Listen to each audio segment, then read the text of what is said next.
الله وبركاته. الحمد لله نحمده ونستعينه ونستغفره ونؤمن به ونتوكل عليه ونعوذ بالله من شرور أنفسنا وسيئات أعمالنا. من يهده الله فلا مضل له ومن يضلل فلا هادي له. أشهد أن لا إله إلا الله وحده لا شريك له وأشهد أن محمدا عبده ورسوله. اللهم صل وسلم وبارك على سيدنا محمد وعلى آله وصحبه أجمعين. Alhamdulillah, mga kapatid ko, mga ginagalang, mga magulang dito sa agama Islam. Tayo ay magpasalamat kay Allah subhanahu wa ta'ala dahil isa naman tayo sa mga pinili ni Allah na magkaroon ng oras para sa ganitong pagtitipon. Pagtitipon na pinag-uusapan ang kaalaman sa agama ng Allah subhanahu wa ta'ala. Natalakay natin sa mga nagdaang araw ang obligadong gagawin ng isang taong gusto mapalapit kay Allah subhanahu wa ta'ala. Mga salik, mga taong gusto mapalapit kay Allah subhanahu wa ta'ala ayon sa kataga ni Imam Al-Ghazali rahimahullah. Una sabi niya ay i'tiqadun sahihun la yakunu fihi bid'atun. Magkaroon ng makiwasay, dalisay, malinis at matuwid na pananampalataya kay Allah subhanahu wa ta'ala at ingatan yung mga inimbentong pananampalataya na magiging dahilan para magkaroon ng mansa ang ating malinaw at malinis na pananampalataya. Tinalakay natin yan yung unang dapat gawin ng isang tao. Pangalawa, sabi ni Imam Al-Ghazali rahimahullah ta'ala, tawbatun nasuhun. Ang obligadong gawin ng isang tao gusto mapalapit kay Allah subhanahu wa ta'ala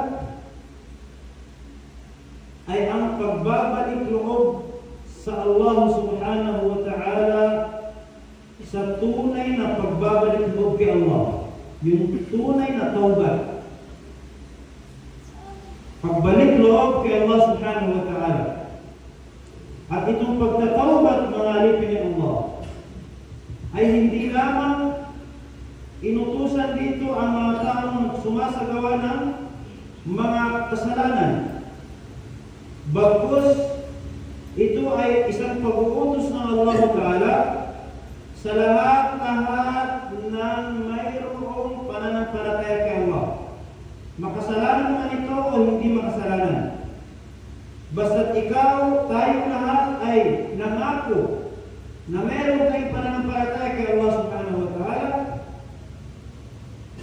ay obligadong magsagawa tayo ng pagtaubat kay Allah subhanahu wa ta'ala.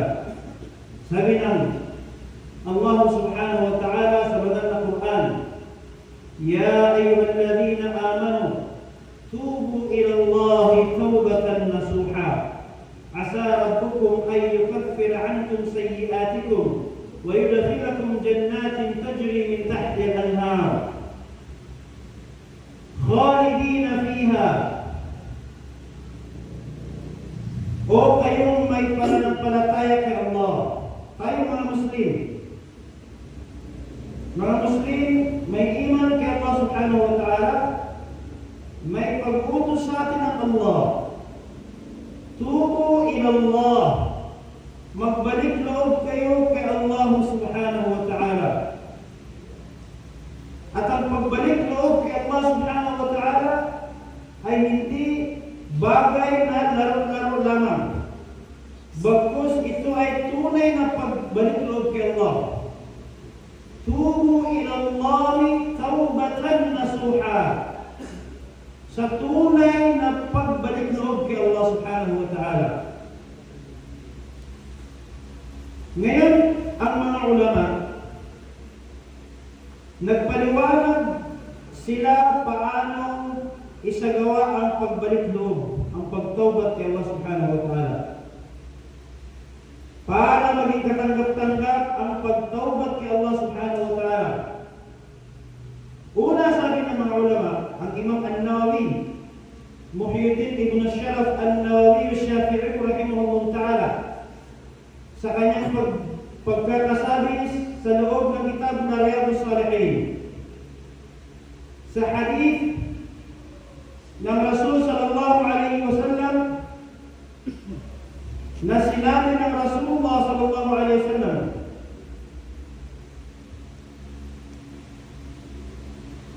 na ang pagtawbat, sabi ni Imam An-Nawawi rahimahullah, ay mayroong mga kondisyon. Una, sabi ng mga ulama,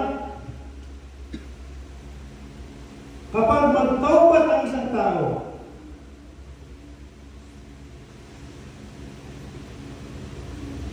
ay obligado iiwan niya ang bagay na yun, yung bagay na kanyang pinagtawbatan. Fawran, on the spot. Sa oras na yun, agad-agad niya iiwan ang bagay na yun. Hindi niya na patatagalin pa. Kapag tayo ay gumagawa ng mga makasalanang bagay, at naisipan natin magtawbat, magbalik loob kay Allah subhanahu wa ta'ala, sa mga oras na yun, ay iwan natin ang bagay na yun.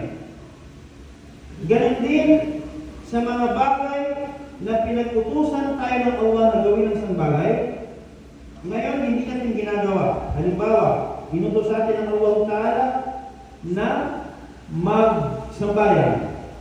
Ngayon hindi natin ginawa yung pagsambayan. So gusto natin magtawbat sa Allah. Ang pagtawbat sa Allah Ta'ala ay ang pagsagawa agad sa sambayan na yun. On the spot, isasagawa mo yung sambayan. Ganun yung pagtawbat sa mga bagay na pinag-utos ng Allah Ta'ala. Isagawa agad yung gawain yun. Ang pagtawbat naman sa pinagbabawal ng Allah, iwan agad yung bagay na yun. Pangalawa, sabi ng mga ulama, ay magkaroon tayo ng pandidiri sa makasalanang bagay na yan. Yung bagay na pinagbawalan ng Allah Ta'ala na gawin ang bagay na yun, magkaroon tayo ng pandidiri sa bagay na yun. Pandirian natin ang bagay na yun. Yun ang pangalawang sharp, kondisyon ng pagbabalik loob kay Allah subhanahu wa ta'ala. Na huwag na tayo gumawa sa bagay na yun na ipinagbabawal at magkaroon tayo ng pandidiri sa bagay na yun. Pangatlo, sabi ng mga ulama, ay ang pagkaroon natin ng hangarin, niyat, intensyon, na hindi ko na babalikan ang bagay na yun.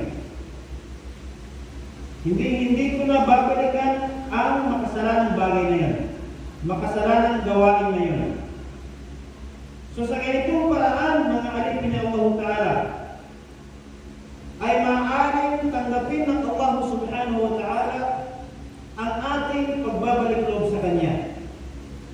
Dahil gaano man kalaki ang ating kasalanan, mapuno man natin ng kasalanan itong dunya, hanggang sa umabot pa sa pinakatuktok ng mga kalangitan, at tayo ay humingi ng kapatawaran sa Allah, umiyak sa Allah Ta'ala, magmuni-muni, magsambayan sa kalagitnaan ng gabi na habang tulog ang mga tao, at isipin ang mga pinaggagawang makasalanang bagay, at umiyak sa Allah Ta'ala para ampunin ng Allah Ta'ala ang ating mga sarili, tayo ay tatanggapin ng Allah Subhanahu wa Ta'ala na nabanggit sa isang hadithul Quds na sinabi ng Allah Subhanahu wa Ta'ala, sinabi ng Rasul sallallahu alaihi wasallam, sinabi ng Allah Ta'ala sa hadithul Quds, "Law balagat dhunubuka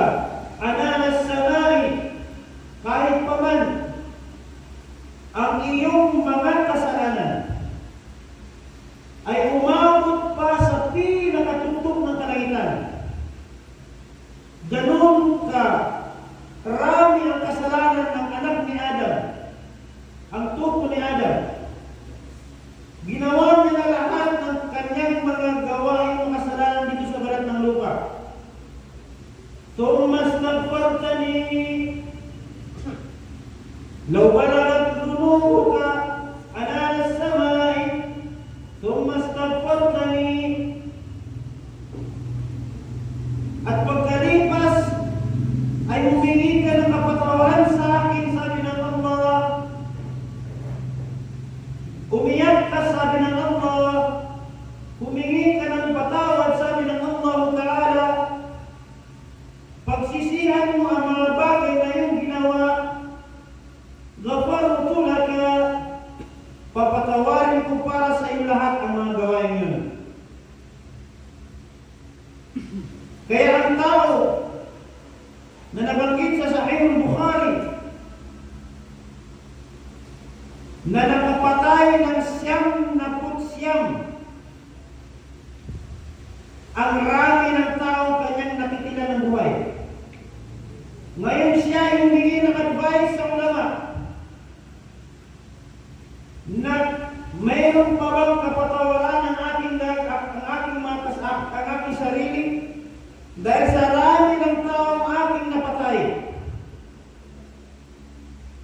Sa maiksing kwento, may isang ulama na nakapagsabi, ikaw ay patatawarin pa ng Allah Subhanahu wa Ta'ala sa kondisyong umalis ka sa lugar na ito at pumunta ka sa ibang lugar para doon magbagong buhay. At habang siya naglalakbay para talikuran ang lugar kung saan siya gumagawa ng kasalanan, tumungo doon sa isang lugar para magbagong buhay. Sa kasamaang palad, hindi siya dumating sa lugar na yon at siya ay nadatnan ng kamatayan sa kanyang paglalakbay. Dumating ang malaikat, dalawang malaikat na nag-aagawan sa kanyang bangkay, malaikat sa paraiso at malaikat sa naraka, na nagsasabing ang bangkay ng tao ito ay para sa paraiso dahil siya ay may hangaring magtaubat. Sabi naman ng isang malaikat na ang bangkay na ito ay para sa naraka jahanam dahil napakaraming kasalanan ang kanyang ginawa. Ngunit ang Allah Subhanahu wa Ta'ala ang kanyang tinignan ang niyat ng isang tao, at ang niyat ng tao yun ay gustong magbalik loob kay Allah. At maliban sa kanyang niyat, siya ay gumawa ng effort, gumawa ng pagsisikap para magbalik loob kay Allah Subhanahu wa Ta'ala. Kaya ginawa ng Allah Subhanahu wa Ta'ala ay hinatulan sila at nakuha ng malaikat ng surga ang bangkay ng namatay na yun. Wala siyang ginawang amal, wala siyang ginawang pagsamba kay Allah Subhanahu wa Ta'ala, wala siyang maraming hajj, walang maraming sambayan, walang maraming puwasa, walang maraming sadaqah, zakat, anumang mga uri ng mga amal na mabuti dito sa dunya. Bagkus gumawa ng napakaraming kasalanan dito sa dunya. Ngunit sa bandang huli, siya ay nagsisi at nagipagbalik loob kay Allah Subhanahu wa Ta'ala. At siya ay naging taong paraiso. Bakit ang Allah Subhanahu wa Ta'ala ang siyang mahabagin, mapagpatawad sa ating mga kasalanan?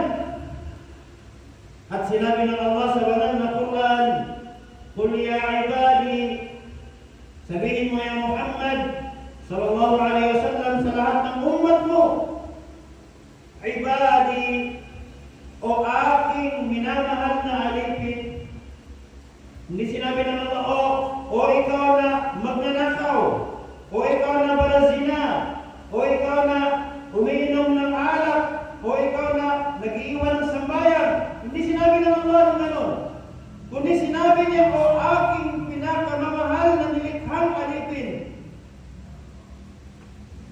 alladhina asrafu anfusahum